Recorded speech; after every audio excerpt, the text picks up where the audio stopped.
combination, or as a whole, the African continent's population makes up about 15% of the world population. The biggest economies in Africa is Nigeria, South Africa, Egypt, Algeria, and Angola, currently by 2015 estimations. Just as a comparison, the economy of Nigeria by GDP is about the same size as Sweden's. South Africa is the same size as Denmark. Egypt, the same size as Hong Kong. Algeria is Portugal, and Angola is Hungary. So it just gives you some comparison in terms of those GDP. A lot of the countries are showing phenomenal growth. Economic GDP growth of 12% is the case of Ethiopia at the moment. That's staggering at the moment. Benin 9%, Rwanda 7%, Botswana 7%. Those figures to the right of the screen were 2013. Some of them have changed a bit. But there is no longer just one or two countries in Africa that are showing phenomenal growth. The growth is a lot more widespread. And a lot of countries are really getting on board and their economies are doing really well. Very interesting, this slide to me, is the projected growth in workforce on the African continent. And that's compared to a lot of the big economies of the world, North America, China, India, Europe, and the United States. So by the year 2050, there's supposed to be, or projected to be a growth of about 830 million people in the workforce on the African continent. People who will be resource hungry, people who will want consumer products, consumer driven. So there's a massive potential market on the explode on the continent.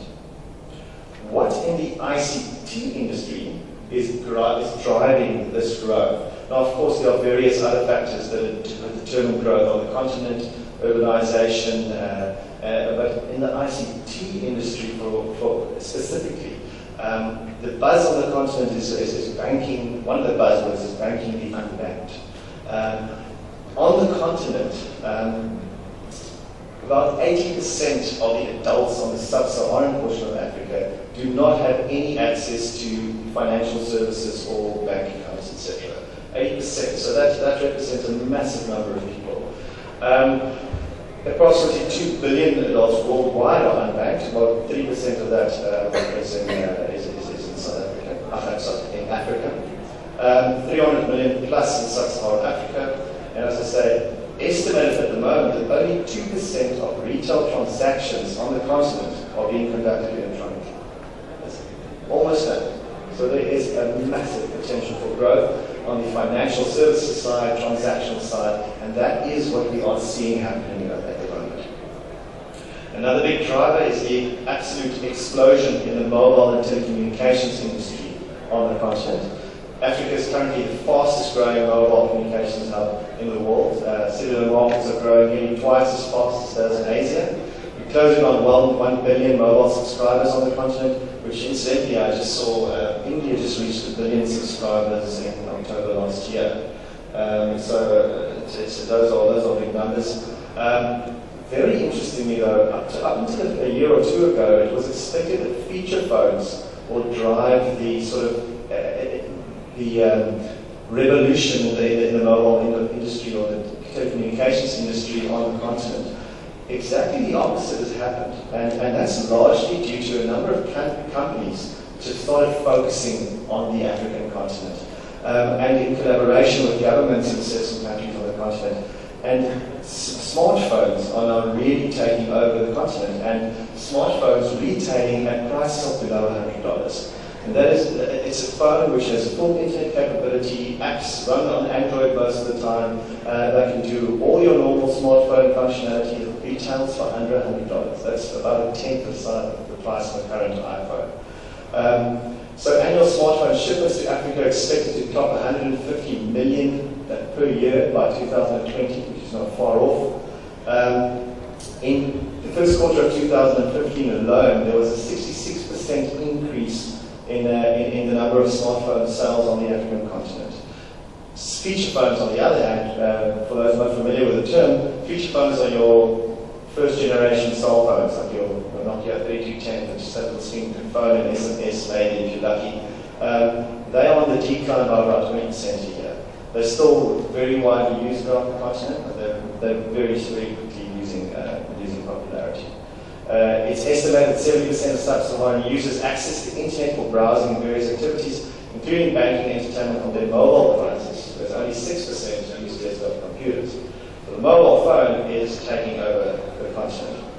There have been huge collaborations, successful collaborations between governments and very well-known international companies on the mobile phone front.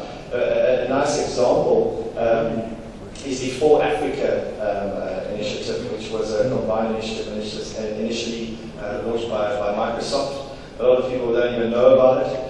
Together with Huawei and also with Intel, they created smartphones for retail for under $100, either on Microsoft or on Android systems. It's been immensely successful, the projects on the continent. Within the first 2 weeks, just in Kenya alone, they sold 5,000 smartphones, whereas they didn't even know whether people will buy smartphones in the country. Just out of interest in Kenya, mobile transactions since 2007 and 2013 has grown by 130 times. So, whereas in 2007, about 5.5 million US dollars transactions were being conducted by means of mobile transactions, in 2007 that grew by 700 million US dollars worth of transactions. So mobile is the word on the continent. That is what's happening. That's where everything's going. Fixed line, just out of interest, fixed line internet reaches, I think the estimate is about 2% of people on the continent. So mobile is everything. Just out of interest, this is an example of the Huawei smartphone. It looks like any of our normal top-of-the-range smartphones. It does similar things, but yet it retails for under $100. It's really amazing stuff, created specifically for the African continent. So what's holding back development? Largely, sub-Saharan Africa is experiencing a massive energy crisis. It's estimated that 2 out of every 3 people in sub-Saharan Africa do not have access to electricity. That's more than 60%. That's absolutely staggering. To fix it, it's estimated will cost about $55 billion US per year investment to get over the current energy crisis. So we actually need to talk about IP. So I think what I will just mention is a few of the more known systems. I encourage you to find out about these systems. They do work. That's the great thing. The protection, IP protection, the systems are in place on the continent. In most countries on the continent, you can get good protection at reasonable costs. They are enforceable. You just need the right people, the right experts, the right partners to help you get there. Just so this is the other phone. This is the Intel phone that was made specifically for Africa. Also retails for under $100 a unit. So in terms of patents, most African countries are part of the VCT system. So you can just file them as you would any other normal national-based VCT filing. Notable exceptions are Eritrea, Djibouti, Ethiopia, Somalia, South Sudan, Burundi, and Mauritius. And there are 2 major regional systems on the continent that work for both patents and trademarks. The first is WAPI, which is your typical francophone countries. It's a single patent, enforceable in all the WAPI member countries, which are listed to the right. Covers about 100 million inhabitants. Covers and works well for filing of patents, trademarks, designs, utility models, and plant breeders' rights. The second well-known one is the ERIPO system, which is your predominantly Anglophone countries, English-speaking countries. Unlike WAPI, it was designated countries individually. It is also possible to file in each of the ERIPO member countries directly. So in a lot of cases, you may only want to file in one of the member countries. You can file directly into those countries. Although in a lot of cases, the local patent offices in the systems or filing offices are not well enough developed. In some cases, it's better still to go the ERIPO route, even designating only one country. You pay incrementally for the number of designations, so filing only one country through the ERIPO system is still quite cost effective. The trademark portion of ERIPO is making good improvements. People are filing trademarks in the ERIPO system, but currently it's not that functional in all the ERIPO member countries. So before you file trademarks through ERIPO, just take some advice on whether it is fully enforceable. Very importantly though, a lot of the countries on the continent are not covered by any other regional systems. most notably Northern Africa, for example, which includes Algeria, Tunisia, Libya, Egypt, Morocco. Morocco, incidentally, some of you may know recently, sort of have strong ties with the European Patent Office. You can now designate Morocco through a European patent filing. So it's actually, and there's talk that Tunisia will go the same way. There are really strong ties between the European patent system and the African continent. Other notable ones are the DRC, the Democratic Republic of the Congo, Angola, and South Africa as well. Novelty requirements are generally in line. There are some exceptions. Worldwide novelty is required. Some countries have local novelty provisions, of course. First to file system, like most of the rest of the world. Some of the countries have grace periods, but importantly, you find out before you rely on them. Peer software and business methods, not patentable. However, there are exceptions, probably 1 or 2 countries where you can actually file peer business method patents. So it's worth finding out, but in general, if it will be patent eligible in Europe, you can expect it to be patent eligible in most African countries. Effective TRIPS, pharmaceutical products and process spaces must be allowed. The compulsory license also sometimes granted. Let's put it in there because the pharmaceutical sector of the continent is also growing hugely.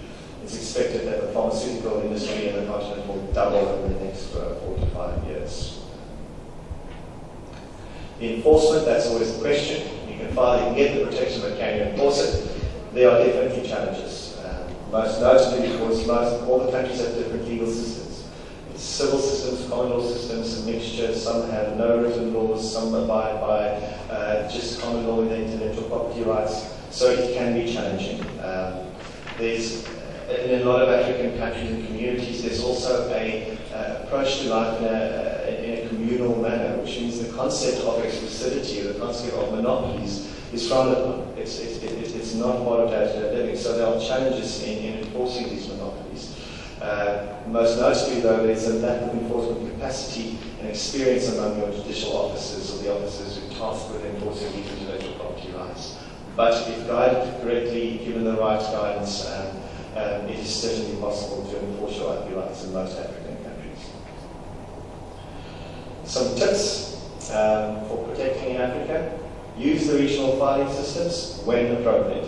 Sometimes it is not appropriate to use the systems. Get advice. Before you simply blindly file an ARIPA or a WAPI application, get advice whether it is applicable to your current application or whether it is actually worthwhile. Most importantly, though, be conscientious. Don't pay disbursements without official proof of filing. Don't pay special disbursements or exchange services for product. It sounds strange, but on a number of occasions we've had difficulty paying people in other countries in Africa, and then because the banks in South Africa won't release the money because they can't verify the banking details of the other parties, then when you follow up with the associate on the other side, the suggestion is to rather just send them 5 or 10 new iPhone 6Ss by the mail, and then we'll consider the invoice paid. To the extent that I even say, please delay the shipment of these cell phones because the new version of the iPhone is launching in October. We would prefer that. So don't do that under any circumstances. It's probably not legitimate. Follow up on matters, but beware, it's Africa, so do be patient. Things are not happening as quickly as they do in most developed world. Be patient, but follow up. Put the pressure on. You're entitled to put the pressure on. That's the only way. The system as a whole, standards are going to rise and things will come up to international standards. Don't accept documents with corrections or minor spelling errors or inaccurate dates. Even though it took you 6 months to get the filing receipt, if it's not correct, send it back and insist on getting corrected one. All of these things are possible, it just takes a bit longer. And do your own research. A lot of the time, before you file, it's worth to just Google, see whether it's advisable to file in certain industries, in certain countries, etc. With a little bit of research, you can really save yourself a lot of hassle and a lot of headaches and costs, of course. I understand these presentations will be made available. So if you're interested, there's a little cheat sheet about which countries in Africa are strong in certain technologies. You're welcome to, of course, also contact him. There are definitely certain markets which are more beneficial, more stronger in certain areas of technology, so which your clients may be interested in. That is it. Thank you very much.